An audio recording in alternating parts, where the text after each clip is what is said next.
함께 기도하겠습니다. 사랑과 은혜가 풍성하신 우리 주님, 전주 동북교회 재직 세미나로 한마음이 되어 주님을 바라보게 하심이 감사를 드립니다. 성령의 충만하신 은혜와 역사하심을 이 시간 우리 가운데 부어 주옵소서. 예수님의 이름으로 간절히 기도하옵나이다. 아멘. 우리 목사님 말씀하신 대로 묵직하게 설교를 해야 되는데, 아이고, 잠깐만요. 좀 폼을 잡겠습니다.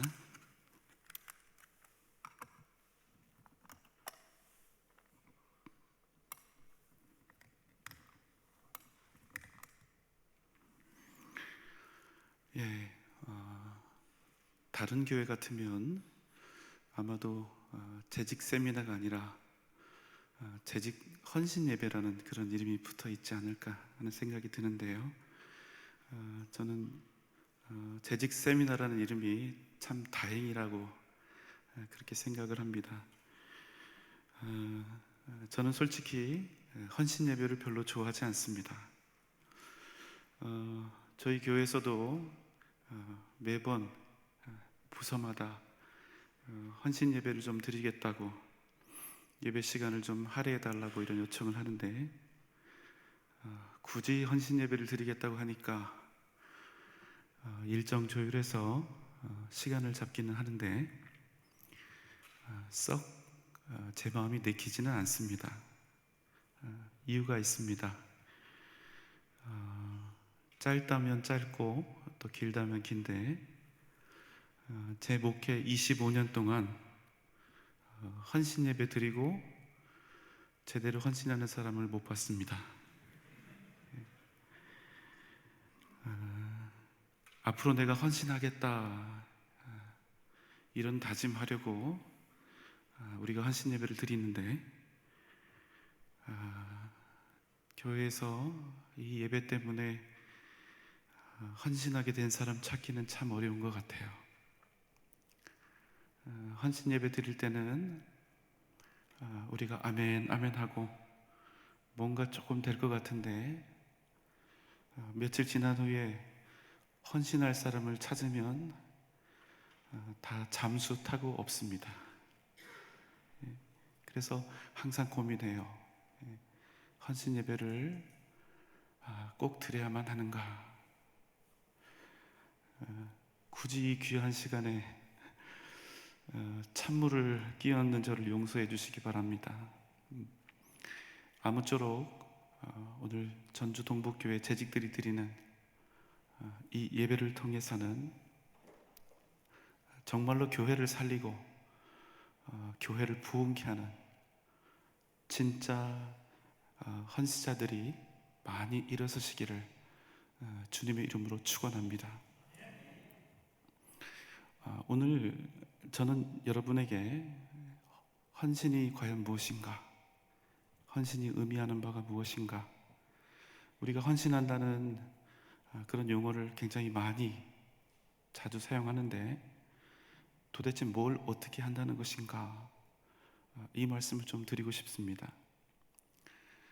오늘 우리가 읽은 본문의 말씀은 이스라엘 백성들이 벌렸던 금송아지 사건 있죠. 금송아지 우상 사건에 이어지는 대목인데요. 시내산에 올라갔던 모세가 무려 40일 동안이나 생사 확인이 되지 않습니다. 그러니까 백성들이 아론을 향해서 아우성을 치지요. 우리를 인도할 신을 만들어내라는 것입니다. 그리고 어떻게 합니까? 백성들이요, 진짜 헌신을 한 거예요. 누구를 위해서? 금송아지 우상을 위해서 진짜 헌신을 한 겁니다. 얼마나 대단한 헌신을 했냐면요, 이때 바친 금이 지금 돈으로 환산하면 2,500억이 넘습니다. 이스라엘 백성들은 그 금송아지를 만들어 놓고 그 앞에서 뛰고 춤추고 노래합니다. 그리고 외치죠. 이스라엘아 보아라, 이는 너희를 애굽에서 인도해낸 여호와 하나님이라. 얼마 후에 십계명 돌판을 받아서 내려온 모세가 산에서 이 광경을 보고 어떻게 합니까? 크게 노하였죠. 그래서 어떻게 합니까? 하나님이 주신 그 소중한 십계명 돌판을 산 아래 던져서 깨트려 버리는 거예요. 왜 그렇게 했습니까? 이 십계명 돌판이 너무나 소중한 건데 왜 그랬을까요? 이제는 쓸모없는 물건이 되어버렸기 때문에 그래요. 필요 없는 물건이 되어버렸기 때문입니다. 무슨 말씀입니까?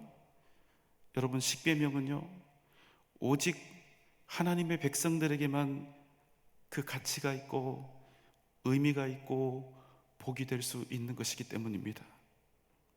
하나님을 버리고 우상 숭배하는 자들에게는 아무짝에 쓸모가 없는 거예요. 우리가 하나님의 말씀을 소중하게 생각하지만 이 말씀이 하나님의 백성들에게만 의미가 있다는 그 사실, 똑같은 겁니다. 모세가 아론을 꾸짖죠. 당신이 그들을 큰 죄에 빠지게 하였도다. 그러니까 모세가 아론이 이렇게 변명을 합니다. 출애굽기 32장 22절로 24절입니다. 아론이 이르되 내 주여 노하지 마소서. 이 백성의 악함을 당신이 아나이다. 그들이 내게 말하기를 우리를 위하여 우리를 인도할 신을 만들라. 이 모세 곧 우리를 애굽 땅에서 인도하여 낸 사람은 어찌 되었는지 알 수 없노라 하기에. 자, 이제 함께 읽습니다. 시작. 내가 그들에게 이르기를 금이 있는 자는 빼내라 한즉 그들이 그것을 내게로 가져왔기로 내가 불에 던졌더니 이 송아지가 나왔나이다. 아론의 대답을 정리하면 이렇습니다.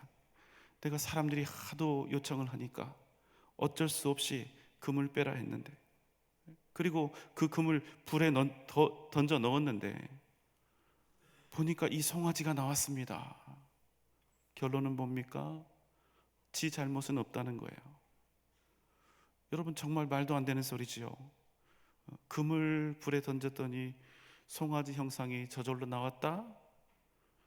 만약에 여러분 실제로 그런 일이 있었다면 그 금송아지는요, 아무것도 아닌 것이 아니라 뭔가 진짜 대단한 능력을 가진 신이 아닐까요? 이 말을 듣고 모세가 말합니다. 25절입니다. 모세가 본즉 백성이 방자하니 이는 아론이 그들을 방자하게 하여 원수에게 조롱거리가 되게 하였습니다. 여러분, 아론이 어떤 사람입니까? 모세의 형이었죠. 하지만 아론의 중요한 의미가 있습니다. 뭡니까? 그것은 언변이 약했던 모세의 입이 되었다는 것입니다. 모세가 말을 하면 그것을 아론이 받아서 애굽 왕 바로 앞에서도 백성들에게도 외친 것입니다. 그런 여러분, 아론의 입에서 나오는 소리는 그냥 아론의 이야기가 아니라 모세의 말인 것입니다. 그런데 그런 중요한 직무를 행하던 그가 살아계신 여호와 하나님이 아닌 백성들의 아우성을 들었다는 거예요. 그리고 그 원망의 소리에 귀를 기울였다는 것입니다. 그리고 타협하고 또 무너지고 주저앉아서 금송아지를 만든 것입니다. 그래서 백성들이 결국 세상 앞에서 어떻게 되었다고 성경은 말씀하지요? 원수들의 조롱거리가 되었다, 이렇게 말씀합니다. 무슨 말입니까? 너희 이스라엘, 고작 금송아지 섬길 거면 뭐하러 그 난리 부르스를 다 치고 애굽에서 나왔냐는 거예요.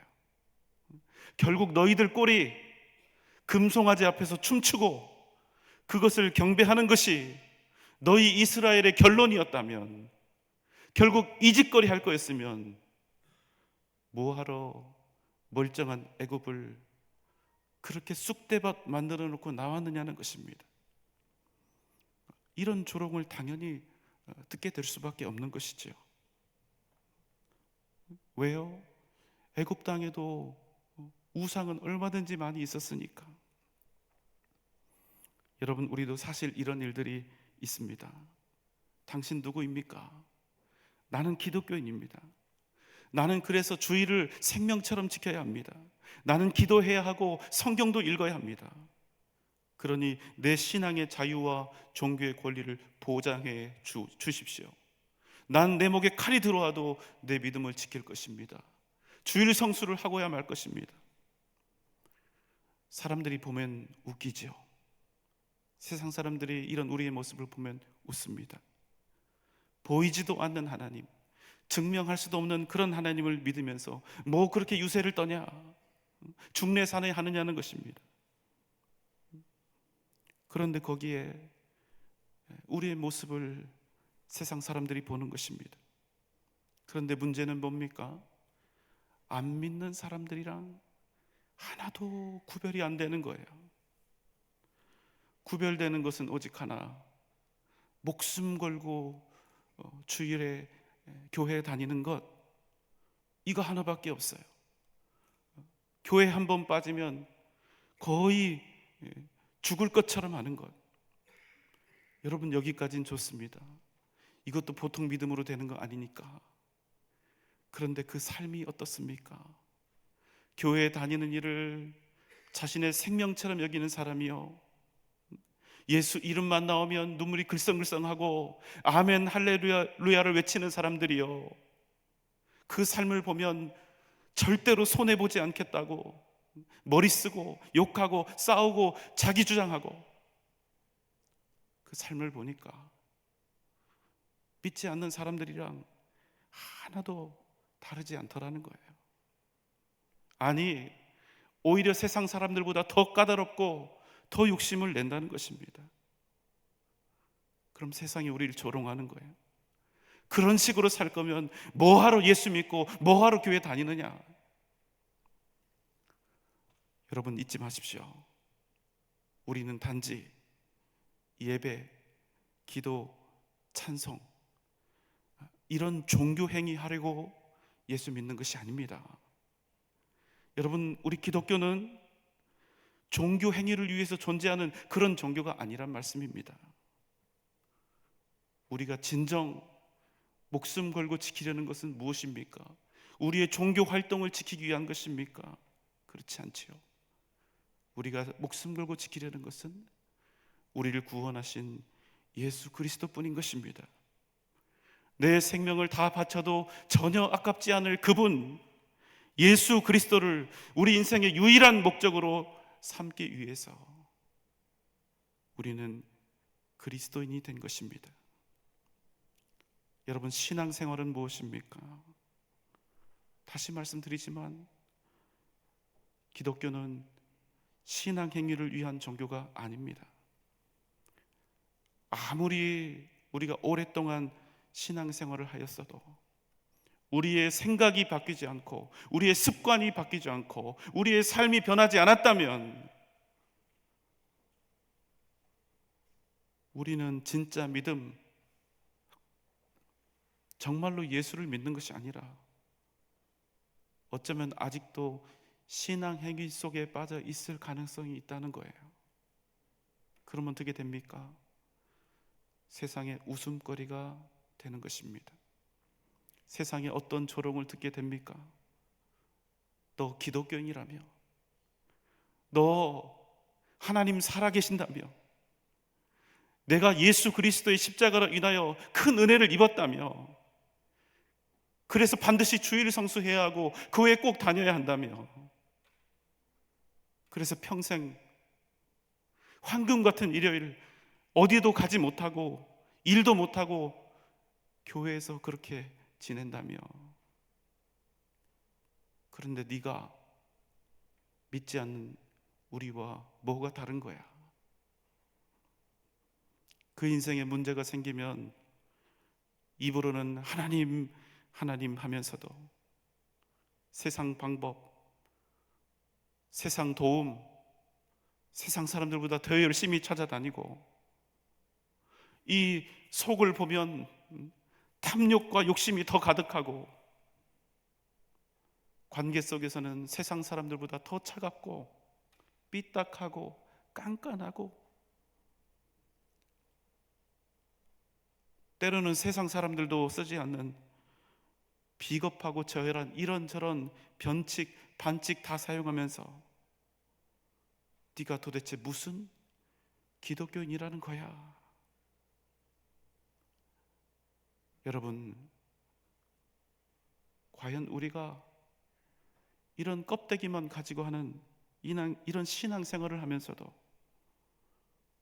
세상으로부터의 조롱을 피할 수가 있을까요?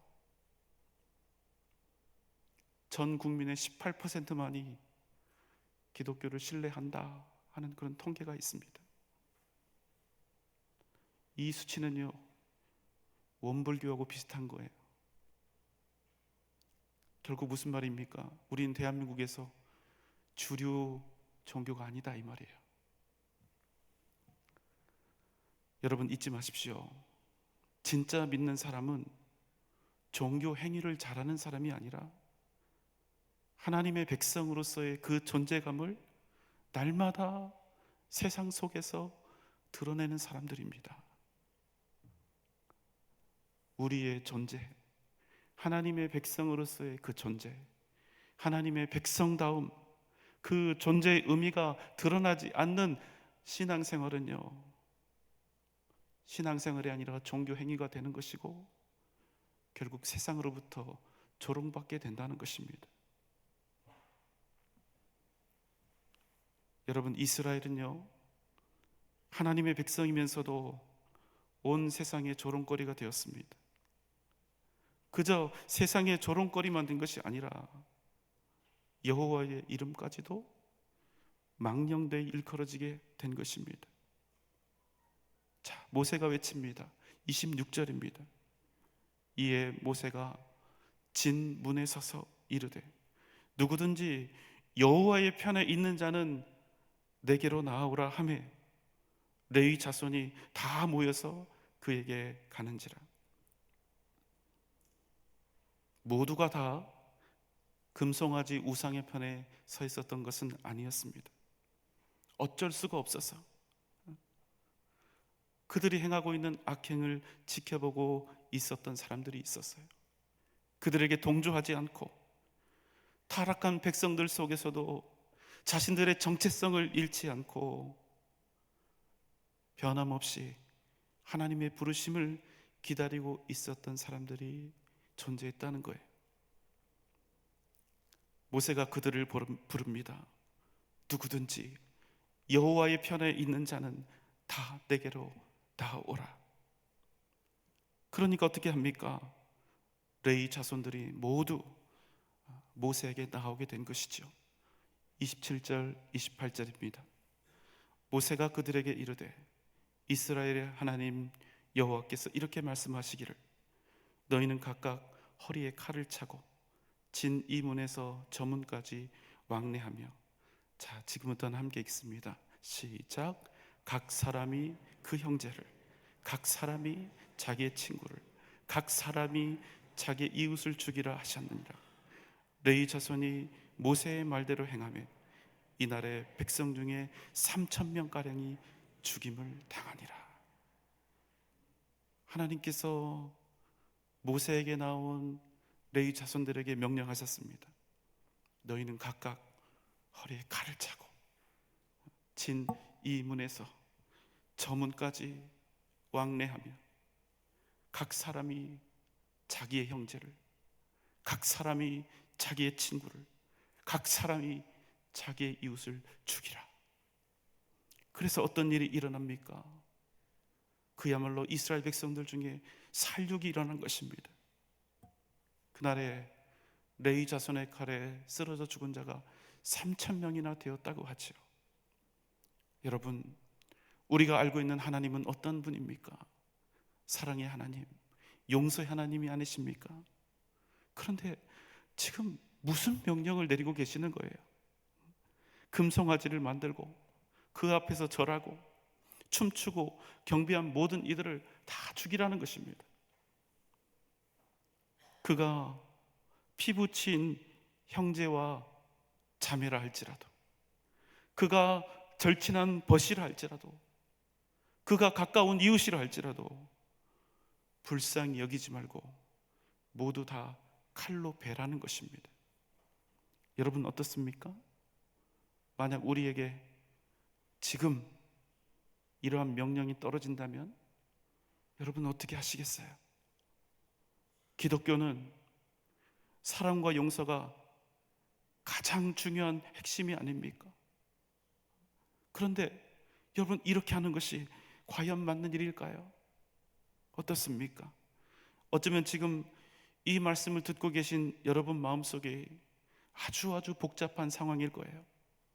제가 예시를 드릴 테니까 한번 선택해 보십시오. 1번, 하나님의 명령에 따라서 칼을 든다. 2번, 아무리 하나님의 명령이라 할지라도 난 도저히 그렇게는 못하겠다. 여러분은 몇 번입니까? 속으로 한번 답해 보세요. 28절을 다시 봅니다. 함께 읽습니다. 시작. 레위 자손이 모세의 말대로 행하며 이날에 백성 중에 3,000명가량이 죽임을 당하니라. 레위 자손이요, 모세가 전한 하나님의 명령대로 일어나서 칼로 타락한 이스라엘 백성들을 쳤습니다. 그는 자신의 형제였고 절친한 벗이었고 이웃이었습니다. 그 결과 3,000명이 죽임을 당했습니다. 어떻습니까, 여러분? 아무리 우상 숭배와 그들이 행한 범죄에 대한 징계였고 심판이었지만 그럼에도 불구하고 이스라엘 가운데 말로는 표현할 수 없는 비극적인 사건이 발생하게 된 것입니다. 자, 이제 여러분 다시 한번 고민해 보세요. 레위 자손들이 하나님의 명령에 순종해서 이런 일을 행하고 3,000명이 죽임을 당한 이 일이 여러분 옳습니까? 아니면 도저히 그럴 수가 없어서 나는 그렇게는 못하겠다, 이렇게 거부해야 했을까요? 무엇이 옳습니까? 자, 이에 대한 답이 29절에 있습니다. 함께 읽습니다. 시작. 모세가 이르되 각 사람이 자기 아들과 자기의 형제를 쳤으니 오늘 여호와께 헌신하게 되었느니라. 그가 오늘 너희에게 복을 내리시리라. 그날의 비극이요, 얼마나 처참하고 참담했는지 이어서 더 구체적인 설명이 나오는데, 각 사람이 자기 아들을 죽였다고 해요. 자기 아들을, 그리고 자기 형제를 쳤다고 합니다. 금송아지 만든 거 정말 큰 죄지요. 10계명을 어긴 거니까, 첫 번째 계명을 어긴 거니까. 그런데 그 죄를 범한 사람이 자기 아들이고 형제라는 거예요. 그런데 오늘 성경은 뭐라고 얘기합니까? 그가 자기 아들, 자기 형제였다 할지라도 그들을 자비 없이 칼로 쳤다는 것입니다. 자, 여러분 지금부터는 눈을 크게 뜨고 들으세요. 지금부터 좋을 거나 딴 생각하시면 아주 복잡하니까 차라리 지금부터 그냥 주무세요. 자, 여러분 상식적인 이야기를 좀 해볼까요? 사람을 죽이는 일이 이유가 어찌 됐든 칭찬받을 일이 됩니까? 설령 그 사람이 사형수라 할지라도 그 사람을 죽인 일이 누군가에게 칭찬받을 일이 될 수 있습니까? 없지요. 교도관들이요, 범죄자들 사형 집행하면 칭찬받고 옳은 일을 했다고 그럽니까? 아니죠. 당신 직무가 그래서 어쩔 수 없었다고, 직업이 그러니 어떻게 하겠냐고, 피할 수 없지 않겠느냐고 이렇게 위로를 하겠죠. 그런데 여러분 아주 놀라운 말씀이 나오는 거예요. 다시 29절을 함께 봅니다. 시작. 모세가 이르되 각 사람이 자기의 아들과 자기의 형제를 쳤으니 오늘 여호와께 헌신하게 되었느니라. 그가 오늘 너희에게 복을 내리시리라. 각 사람이 자기의 아들과 자기의 형제를 쳤으니 그 일이 오늘 여호와께 무엇이 되었다고 말씀합니까? 헌신이 되었다고 말씀하는 거예요. 기가 막히지요. 그래서 뭐라고 해요? 하나님께 헌신한 그 일로 인해서 하나님께서 레위인들에게 복을 내리시겠다 하시는 겁니다. 여러분, 정말로 놀랍지 않아요? 오늘 본문에서 하나님은 레위인들이 행한 이 도륙을 잘했다 하신다는 겁니다. 오늘 이 사건뿐이 아니에요. 구약 성경에 보면 이스라엘이 가나안 백성들을 하나님 명령에 따라서 모두 다 진멸했을 때 하나님은 잘했다 칭찬하셨죠. 오히려 살려두면 하나님께 혼이 났어요. 도대체 무슨 이유 때문에요? 우린 이와 같은 일련의 사건을 통해서 뭘 알 수 있겠습니까? 우상 숭배가, 하나님 외에 다른 것을 더 사랑하고 더 의지하는 것이 얼마나 큰 죄악인지를 우리가 이 사건을 통해서 가늠해 볼 수가 있는 거예요. 어떻게 해요? 상상도 할 수 없는 살육과 살인이 일어난 것 아닙니까? 그래도 성경의 평가는 잘했다는 거예요. 3,000명이 죽는 일이 있다 할지라도 우리의 삶 속에서 일어나고 있는 우상 숭배, 하나님보다 더 사랑하고 하나님보다 더 의지하는 무엇인가가 있다면 그 우상 숭배는 반드시 멈춰져야 한다는 것입니다. 왜요? 이것보다 더 큰 죄악은 없기 때문에. 여러분, 아직 수긍이 잘 안 되시지요? 이게 무슨 말인가 싶으시지요? 하나님 외에 그 무엇을 더 사랑하고 더 소중히 여기고 더 의지하는 것이 있다면 내가 가진 모든 것을 다 잃는다 할지라도 반드시 그 우상을 버려야 비로소 살 수 있다는 얘기입니다. 왜요? 그것보다 더 큰 죄악은 없기 때문에. 여러분, 이런 가정을 한번 해보면 어떨까요? 레위 자손들이 만약 하나님의 명령대로 순종하지 않았으면, 우상 숭배가 큰 죄악인 건 알겠지만 내가 어떻게 내 형제 자매를 죽일 수가 있습니까? 나는 못하겠습니다. 그럼 여러분, 어떤 일이 벌어졌을까요? 1번, 하나님은 사랑의 하나님이니까 별 일이 일어나지 않는다. 2번, 3,000명이 아니라 그보다 훨씬 더 큰 심판과 죽음이 이스라엘을 덮쳤을 것이다. 답하기는 기분 나쁘지만 굳이 답을 해야 된다면 몇 번입니까? 2번이죠. 하나님이 말씀하셨는데 순종하지 않는다? 여러분, 그 순간부터 그 사람은 위험해지는 것입니다. 죄송한 말씀이지만 여러분, 겁주려는 게 아니에요. 우리가 마땅히 해야 할 하나님의 명령과 하나님의 뜻을 우리가 알고 있어요. 하나님으로부터 이미 우리에게 떨어진 명령이에요. 그런데 알면서도 하나님의 말씀에 순종하지 않는다? 그럼 여러분, 그냥 순종하지 않았다가 아니라 위험해지는 거예요. 위험해지는 겁니다. 하나님의 명령이 그런 것입니다. 하나님께서 이스라엘에게 가나안 백성들과 싸우라 하셨죠. 그런데 아닌 것 같아요. 어떻게 가나안을 이길 수 있습니까?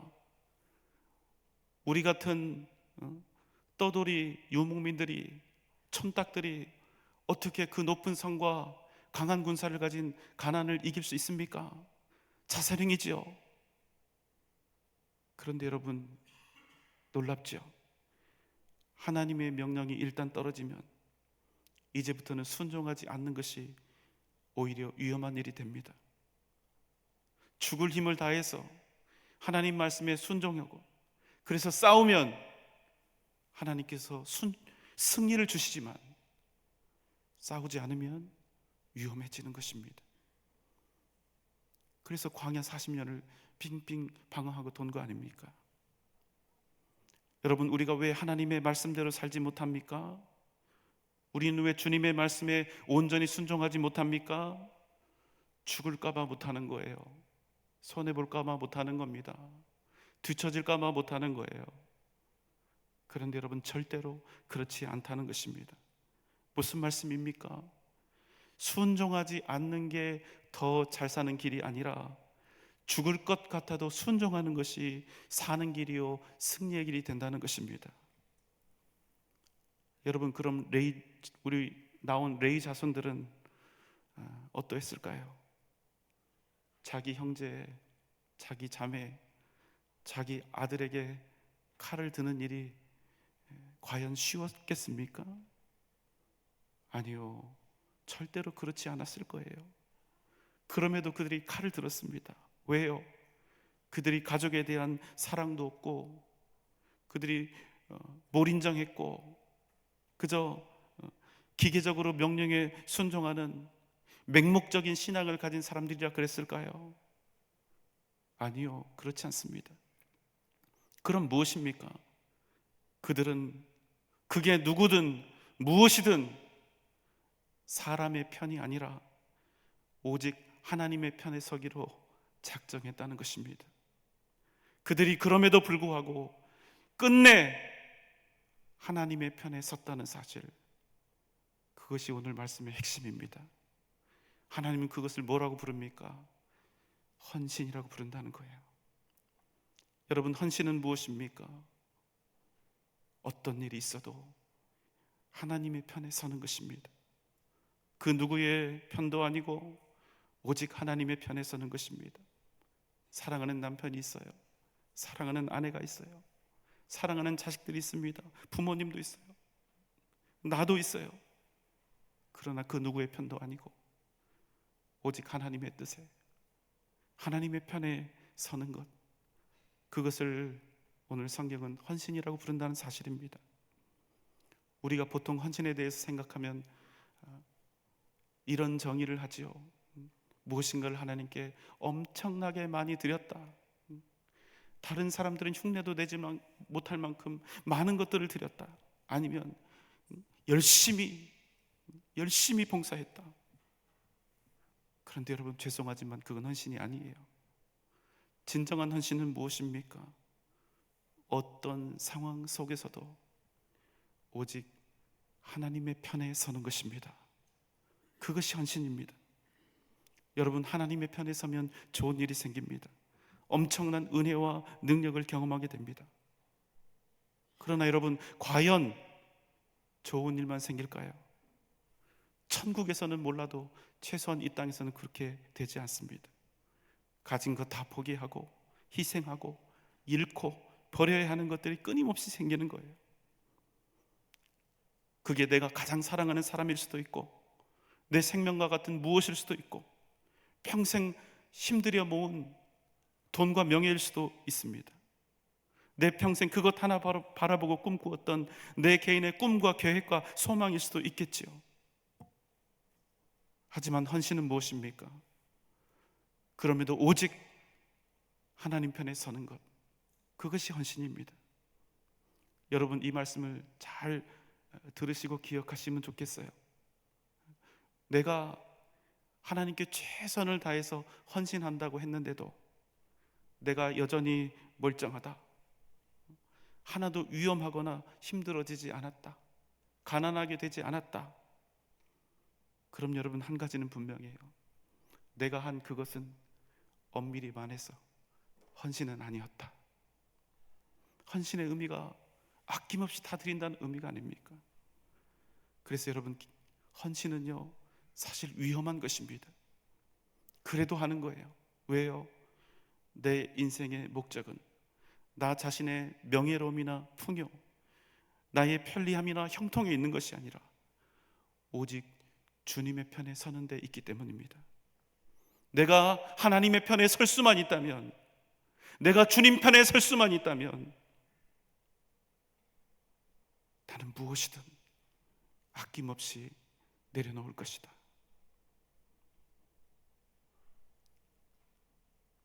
나는 주님 편에 진정으로 서기 위해서 내 인생에서 무엇을 희생하였는가? 내가 주님을 사랑한다 하면서 내가 주님께 헌신하는 삶을 살겠다 하면서, 내 모든 것을 주님 앞에 다 드리겠노라 수도 없이 고백하면서,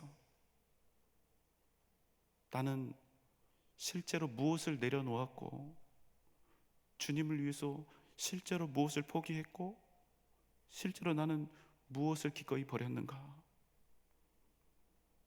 나는 주님의 편에 서기 위해서 얼마나 위험한 지경에 처해졌으며, 주님 편에 서기 위해서 나는 나에게 마땅히 있어야 했던 어떤 안전과 편안함을 버렸는가? 여러분, 헌신은 단지 어떤 크고 대단한 것을 드린다, 바친다, 이런 의미가 아닙니다. 헌신은 내 인생에서 만나는 그 어떤 상황, 그 어떤 순간 속에서도 오직 하나님을 선택하는 것입니다. 살든지 죽든지 나의 존재, 나의 생명, 나의 인생이 언제나 하나님의 편을 선택하는 것입니다. 여러분, 아멘입니까? 오늘 이 시간 우리 전주 동북교회 재직 여러분, 그리고 귀한 성도님들이 진정 하나님 앞에 헌신을 결단하는 역사가 나타나시기를 주님의 이름으로 축원합니다. 그저 교회 잘 다니고 종교 생활, 종교 행위, 종교 활동에 목매어 사는 그런 사람들이 아니라 내 인생, 내 존재, 내 생명을 오직 살아계신 주님께 두고 사는 그런 복된 헌신자들이 되기를 주님의 이름으로 소망합니다. 그럼 여러분을 통하여 하나님의 크고 놀라우신 영광이, 그 능력이 반드시 나타나게 될 줄 믿습니다. 오직 하나님의 편에 서서 헌신된 고백, 헌신된 믿음의 기도와 충성으로 그저 나 하나 이 땅에서 잘 먹고 잘 사는 그런 인생이 아니라 주님의 나라와 교회와 복음을 위하여 위대한 하나님의 역사, 위대한 주님의 교회, 동북교회를 이루어가는 복된 모든 재직 여러분, 또 성도님들 되시기를 주님의 이름으로 축원합니다. 기도합니다. 주여, 말뿐이 아닌 위대한 헌신을 이루는 교회와 성도, 그 존재와 생명, 그 미래가 오직 하나님 편에 거하는 교회와 성도들이 되게 하여 주옵소서. 전주 동북교회가 헌신의 위대한 역사를 반드시 이루게 하여 주시고, 사랑하는 우리 김종철 목사님과 귀한 성도들이 한마음 한뜻으로 부흥하여 위대한 교회로 우뚝 서게 하여 주옵소서.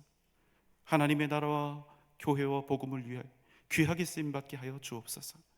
예수님의 이름으로 간절히 축복하며 기도하옵나이다. 아멘.